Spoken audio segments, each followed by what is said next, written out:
ನೋಡ್ರಿ, ಈಗ ಅವು ಎರಡೂ ಪೀಠದ ಏನು ಟ್ರಸ್ಟ್ ಅದಾವಲ್ಲ, ಅವೆಲ್ಲ ನಂಬಿಕೆ ಕಳ್ಕೊಂಡವು. ಯಾರು ಅವ್ರ ರೊಕ್ಕ ತಿಂದವರು ಇವ್ರ ರೊಕ್ಕ ತಿಂದಾರ ಏನು ನಡೆದೈತಲ್ಲ, ಇದು ಎರಡೂ ಕಡೆ ಅದೇ ನಡೆದದೆ. ಸ್ವಂತ ಖಾಸಗಿ ಆಸ್ತಿ ಮಾಡ್ಕೊಂಡಾರೆ. ಅದಕ್ಕೆ ಎರಡೂ ಟ್ರಸ್ಟ್ಗಳು ಹಂಗೆ ಅದಾವೆ. ಅದಕ್ಕೆ ಅವರಿಂದ ಏನು ಸಮಾಜಕ್ಕೆ ನ್ಯಾಯ ಸಿಗುವುದಿಲ್ಲ. ಇವತ್ತು ಯಾರು ಪ್ರಾಮಾಣಿಕರದಾರ, ಸಮಾಜಕ್ಕಾಗಿ ಕೆಲಸ ಮಾಡೋಂಥವ್ರು ಇಲ್ಲ ಅಲ್ಲಿ. ಎಲ್ಲರೂ ತಮ್ಮ ತಮ್ಮ ಸ್ವಾರ್ಥಕ್ಕಾಗಿ ಈ ಟ್ರಸ್ಟ್ಗಳನ್ನು ನೋಡಿ ಸ್ವಂತ ತಮ್ಮ ಹೆಸರಲ್ಲೇ ಆಸ್ತಿ ಕಟ್ಕೊಂಡಾರೆ ಕೆಲವೊಂದು ಜನ. ಮತ್ತು ಈ ಸಮಾಜಕ್ಕೆ ಹೆಂಗೆ ಒಳ್ಳೇದಾಗ್ತದೆ?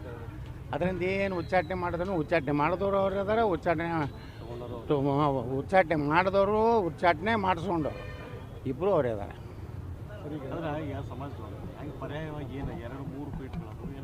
ಯಾವ ಪೀಠ ನೋಡ್ರಿ, ಸಾಮಾಜಿಕವಾಗಿ ಅಲ್ಲಿ ಕಳಕಳಿ ಇಲ್ಲ.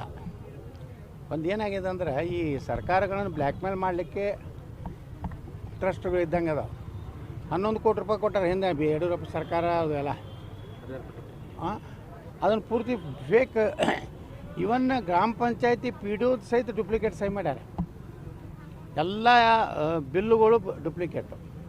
ಮತ್ತು ಇವ್ರನ್ನ ಹೆಂಗೆ ನಂಬ್ತೀರಿ? ಈ ಟ್ರಸ್ಟ್ ಹೆಂಗೆ ಸಮಾಜಕ್ಕೆ ಒಳ್ಳೇದು ಮಾಡ್ತದೆ? ಈ ಕಡೆಯೂ ಅದೇ, ಇದು ಕೂಡಲ ಸಂಗಮ ಇದೂ ಟ್ರಸ್ಟ್ನೂ ಅದೇ. ಅದು ಒಂದು ಖಾಸಗಿ ಆಸ್ತಿಯಾಗಿದೆ. ಅದರಿಂದ ಈ ಎರಡೂ ಟ್ರಸ್ಟ್ಗಳಿಂದ ಸಮುದಾಯಕ್ಕೇನು ಒಳ್ಳೆಯದಾಗೋದಿಲ್ಲ. ನನಗೆ ಕೇಳಿದ್ರೆ ಅವು ಎರಡೂ ಟ್ರಸ್ಟ್ಗಳ ಮೇಲೆ ಜನ ವಿಶ್ವಾಸ ತೆಗೆದು ಹಾಕಿದ್ದಾರೆ. ಅವ್ರ ಬಗ್ಗೆ, ಅಲ್ಲಿರುವ ಟ್ರಸ್ಟಿಗಳ ಬಗ್ಗೆ ಯಾರ್ದು ವಿಶ್ವಾಸ ಇಲ್ಲ. ಮತ್ತು ಸ್ವಾಮಿಗಳೂ ಅದೇ ರೀತಿ ನೋಡ್ಕೊಂಡಾರೆ. ಇವರೇನು ವಚನಾನಂದ ಏನು ಭಾಳ ಸತ್ಯ ಹರಿಶ್ಚಂದ್ರ ಏನಿಲ್ಲ. ಇವರು ಹಗರಣ ಮಾಡೋದವ್ರೆ, ಅವರು ಮಾಡೋದವ್ರೆ. ವಿಧಾನಸಭೆ ಒಳಗೆ ಇದನ್ನು ನಾನು ಪ್ರಸ್ತಾಪ ಮಾಡಬೇಕಂದೆ. ನಮ್ಮದೇ ಸರ್ಕಾರ ಇದ್ದರೂ ಉದ್ದೇಶಪೂರ್ವಕವಾಗಿ ಸ್ಪೀಕರಿಗೆ ಹೇಳಿ ವಿಧಾನಸಭೆಯಲ್ಲೇ ಚರ್ಚೆಗೆ ಬರಲಾರ ನೋಡಿಕೊಂಡ್ರು ನಮ್ಮವ್ರು ಬಿ ಜೆ ಪಿಯವರು. ಯಾಕಂದರೆ ಇದ್ರೊಳಗೆ ಬೊಮ್ಮಾಯಿರು ರೊಕ್ಕ ಕೊಟ್ಟಾರೆ, ಯಡಿಯೂರಪ್ಪನೂ ರೊಕ್ಕ ಕೊಟ್ಟಾರೆ. ಪಂಚಮಸಾಲಿ ಸಮಾಜ ಭಾಳ ದೊಡ್ಡದಂತೇಳಿ ಒಂದು ಇವ್ರು ಬ್ಲ್ಯಾಕ್ ಮೇಲ್ ಮಾಡ್ಯಾರ. ಇವ್ರು ಏನು ಟ್ರಸ್ಟಿಗಳು ಅದಾರಲ್ಲ, ನಮ್ಮ 1 ಕೋಟಿ ಹುಟ್ಟದಾವು, ಅದಾವು, ಅದಾವು, ನಾವು ಮನಸ್ಸು ಮಾಡಿರಿ ಅವ್ರಿಗೆ ಹಾಕ್ತೇವೆ. ಇವ್ರು ಯಾರು ಇವ್ರ ಮನೆ ಬೆಕ್ಕ ನಾಯಿ ಸಹಿತ ಇವ್ರು ಮಾತು ಕೇಳೋದಿಲ್ಲ. ಸರ್, ಈಗ ಜಯಮೂರ್ತಿ ಸ್ವಾಮಿ ಏನು ಆರೋಪ ಮಾಡಿದ್ರು ಸಂತಸ್ತೆ